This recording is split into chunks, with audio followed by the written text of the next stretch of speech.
A todos os nossos amados e queridos teólogos da verdade, graça e paz da parte do nosso Deus e Salvador Jesus Cristo. Quem vos fala aqui é o pastor Reinaldo Ribeiro e hoje abordando o tema Tribunal de Cristo. Prepara-te para te encontrares com o teu Deus. Este é o maravilhoso tema levantado pelo grupo Teólogos da Verdade, o qual evidentemente nos remete ao Tribunal de Cristo, tão claramente citado nas Escrituras. O que seria? Qual a sua utilidade e quem passará por ele? Eis aqui a humilde contribuição a este tema, partindo de um dispensacionalista pré-tribulacionista que acredita firmemente no Tribunal de Cristo como o acerto de contas final da Igreja com o seu Deus. O Tribunal de Cristo, ou Bema de Cristo, como também é conhecido, é um evento que acontecerá após o arrebatamento da Igreja. Como salvos em Cristo, nós devemos compreender o que é o Tribunal de Cristo e o que nos aguarda nesse grande evento. Esse termo tribunal, ele é representado pela palavra grega bema ou bematos, que se refere a uma plataforma elevada de arbitragem e de recompensa. Esse termo ele é usado 10 vezes no Novo Testamento. O bema nunca é uma banca prejudicial. Ao invés disso, é um local de inspeção, de discurso e de performance. Como a plataforma de um concurso de beleza, é um local onde a vida e as obras do crente serão expostas e examinadas. Vivemos um momento em que a apatia cristã está cada vez mais abundante. E o relaxamento na conduta cristã é promovido como se a graça de Deus, manifestada na salvação, incluísse uma licença para praticarmos tudo o que quisermos. Naquele dia, todos os crentes darão conta de tudo o que fizeram na obra de Deus.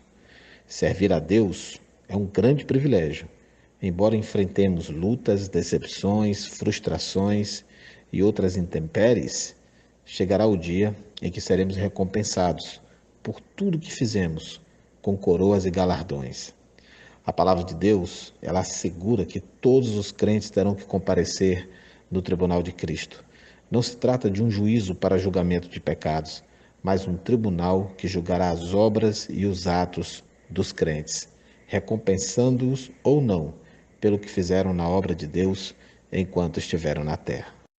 E o texto que nos afirma com absoluta clareza esse respeito está em 2 Coríntios 5,10. Porque todos devemos comparecer ante o tribunal de Cristo, para que cada um receba segundo o que tiver feito por meio do corpo, ou o bem ou o mal. Vamos analisar o versículo, irmãos. Quando o versículo diz todos, percebemos que não há exceções. Cada crente, incluindo os apóstolos, pastores, obreiros, membros de todas as línguas e nações, estarão lá. O termo comparecer é uma tradução da palavra grega phonero, que significa ser claramente visto, ser explicitamente manifesto ou discernido. Essa mesma palavra é usada em 1 Coríntios 3,13. Ela adverte que a obra de cada um se manifestará na verdade, o dia a declarará, porque pelo fogo será descoberto. Agora falemos do julgamento. Conforme 2 Coríntios 5,10 e 1 Coríntios 1,8, todos os crentes arrebatados e transformados vão comparecer perante o tribunal de Cristo. Nesse evento, não seremos julgados pelos pecados, porque já fomos salvos. Nesse julgamento serão julgadas as obras dos salvos que foram praticadas na terra, a fim de que recebam ou não os galardões. A recompensa do cristão será medida pela qualidade resultante de suas obras. Podemos perceber na vida do apóstolo Paulo que ele não estava satisfeito em apenas ir para o céu, mas havia nele um incansável desejo de possuir todos os privilégios do céu e de agradar completamente o Senhor com a qualidade positiva do seu caráter e do seu serviço. E quando se dará o tribunal de Cristo? Logo após o arrebatamento, a igreja entrará em julgamento no céu. Todos os salvos que permanecerem em Cristo Jesus participarão deste glorioso evento. E o juiz, quem será? Claro que todo tribunal tem um juiz. Jesus Cristo será o juiz que julgará as obras, boas ou mais, que fizemos enquanto estávamos na terra. Alguém poderá ser condenado no tribunal de Cristo? Eu repito, irmãos, o propósito do tribunal de Cristo é avaliar se as obras de cada um foram dignas ou não. O julgamento será apenas para os crentes, e mesmo que esses sofram dano, serão salvos. Aqueles que hoje recebem grandes fortunas para fazerem as obras de Deus, buscando glória para si, já alcançaram suas recompensas aqui mesmo na terra. Deus conhece a intenção dos corações. Podemos enganar os homens, mas não ao verdadeiro e eterno juiz. Agora, como as obras serão julgadas? Veja bem, primeiramente pelos interesses que nos levaram a fazer a obra. 1 Coríntios 4:5 diz: Deus naquele dia manifestará os desígnios do coração. As nossas obras serão analisadas segundo a intenção do nosso coração. Desta forma, é necessário que façamos de maneira sincera e honesta tudo aquilo que fazemos para Deus. Segundo lugar, se aquilo que realizamos estava de acordo com a palavra. A Bíblia Sagrada é o manual para conduzir nossas vidas de acordo com a vontade de Deus. A sua obra também deve ser realizada em conformidade com a sua palavra. Terceiro lugar, se os métodos tiveram os motivos corretos. Segundo os Coríntios 5:10, eu repito, cada um receberá segundo o bem ou o mal que tiver feito. Mesmo que seus motivos sejam sinceros e mesmo que aquilo que você fez foi visando o bem do reino de Deus, será que os métodos que você usou têm a aprovação de Deus? Devemos ter cuidado com os métodos modernos, meramente humanos. Muitos têm caído em movimentos que visam apenas o entretenimento, mas não levam o homem ao verdadeiro arrependimento de sua vida de pecado. E como as obras serão classificadas no tribunal de Cristo? A palavra nos ensina, primeiro, ouro, prata e pedras preciosas. Esses materiais representam as obras daqueles que desempenharam a obra de Deus como bons servos. Podemos dizer que o ouro, meus amados, são as obras realizadas para a glória de Deus. Obras praticadas por crentes sinceros, que fizeram o que de fato era necessário no reino de Deus. Os crentes que terão em seus pés esses materiais serão aqueles que buscavam glória não para o seu nome, para o seu ministério, mas para Deus, como está em Mateus 5,16. A prata simboliza o preço da redenção que o Senhor Jesus pagou por nós. Em prata são as obras feitas pela graça de Deus. Está lá em 1 Coríntios 15:10, 2 Coríntios 1:2, Filipenses 2:13, Colossenses 1:29, expondo o verdadeiro plano de salvação a um incrédulo ou membro de igreja com o mesmo espírito que Jesus tinha. Há várias passagens que relatam isso. São as obras dignas de arrependimento.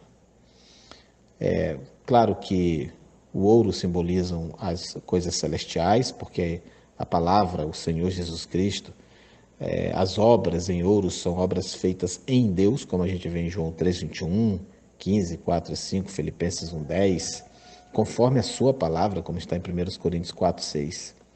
Pedras preciosas simbolizam o Espírito Santo como um adorno para a sua noiva, João 17:22, Gênesis 24:22 e 23.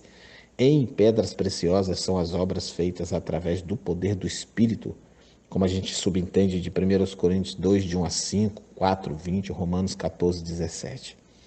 Agora, madeira, feno e palha, se a obra de alguém se queimar, sofrerá detrimento, mas o tal será salvo todavia como que pelo fogo. 1 Coríntios 3,15.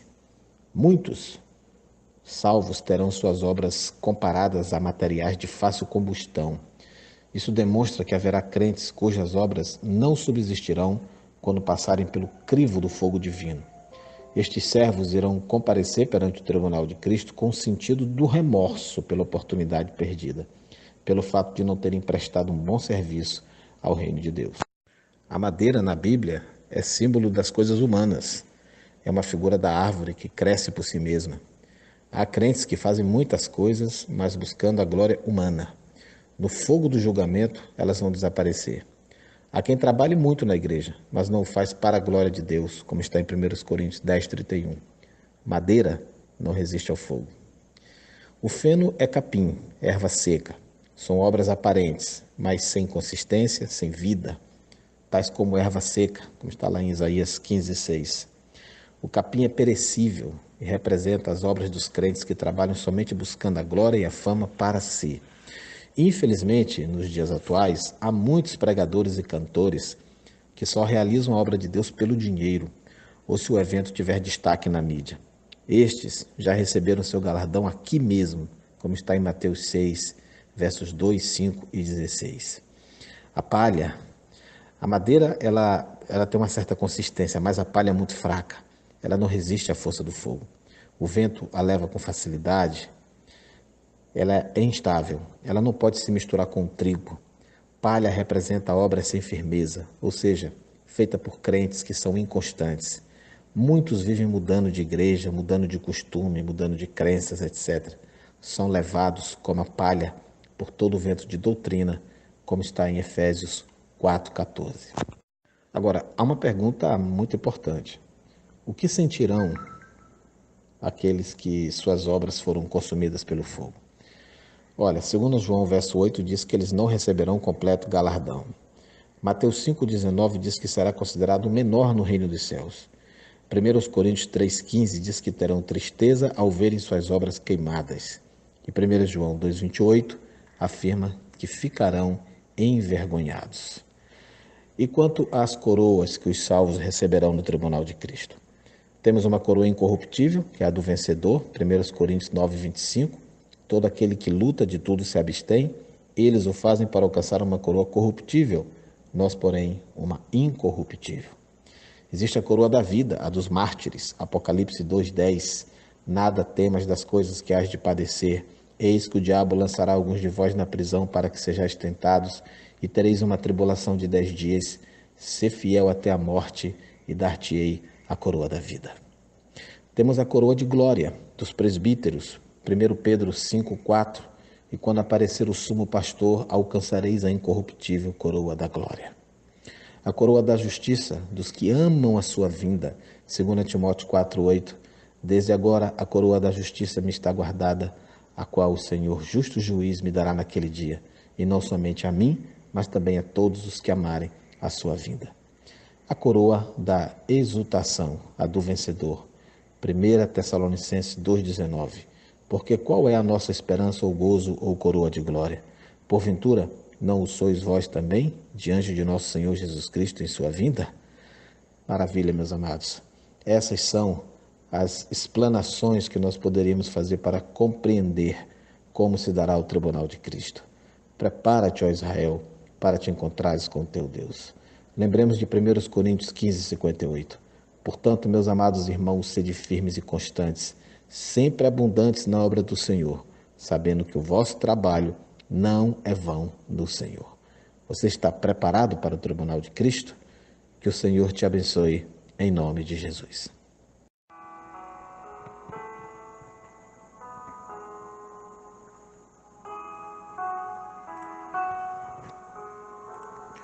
Ao Deus eterno, bendito e todo-poderoso, honra, glória e louvor para todos sempre.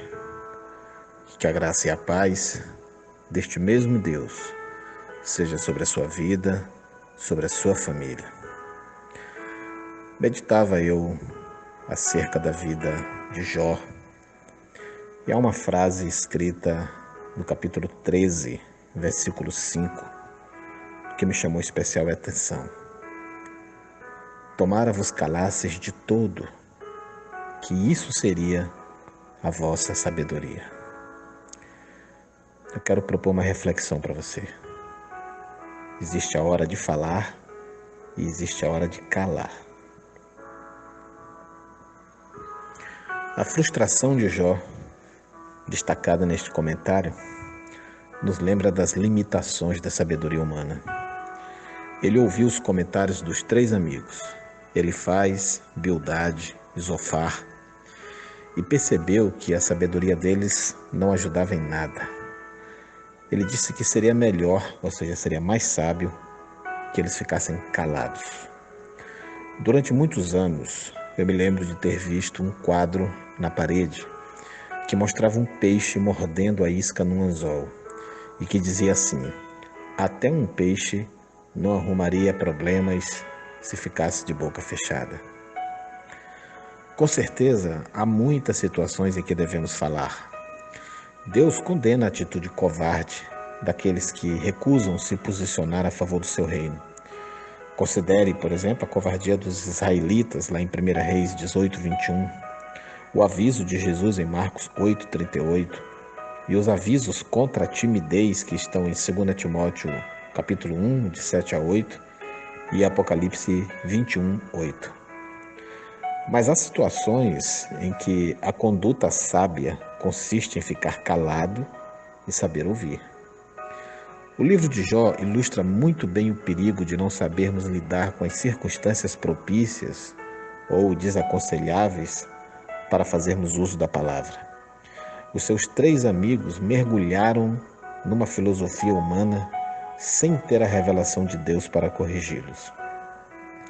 O homem, pela observação de experiências humanas, ele pode aprender algumas coisas que até um certo limite são relevantes. Mas chega um ponto em que ele deve parar de especular para simplesmente ouvir o que Deus revela por meio da sua palavra. E mesmo nestas revelações divinas, meus amados, há limites. Assim como Deus não respondeu a todas as questões levantadas por Jó e seus amigos, Ele não fala para nós tudo o que gostaríamos de saber. Leia Deuteronômio 29:29. No entanto, podemos ter certeza de que Ele nos revelou nas Escrituras tudo o que precisamos saber para ter comunhão eterna com o Pai, como está em 2 Pedro 1, de 3 a 11. Precisamos aprender a nos calar para ouvir a sabedoria de Deus. Essa é a ordem dos procedimentos. Quando se tem em mente abençoar as pessoas ao nosso redor, pensa-se mais, fala-se menos. Quem não vive a experiência prévia de um bom ouvinte jamais será sábio no uso de suas palavras. É por isso que o bom caráter normalmente está associado ao maior uso da prudência do que das palavras e das ações. Avalie à luz das Escrituras tudo o que você ouve. Hoje, temos uma revelação muito mais completa do que aquela que foi dada por Deus a Jó e seus amigos. Aproveite e valorize as Escrituras, pois nelas encontramos a verdadeira sabedoria, que dentre muitas coisas também nos ensina o momento e a forma certa de abrirmos os nossos lábios. Que Deus abençoe a sua vida. Eu sou o seu amigo, irmão e servo, pastor Reinaldo Ribeiro.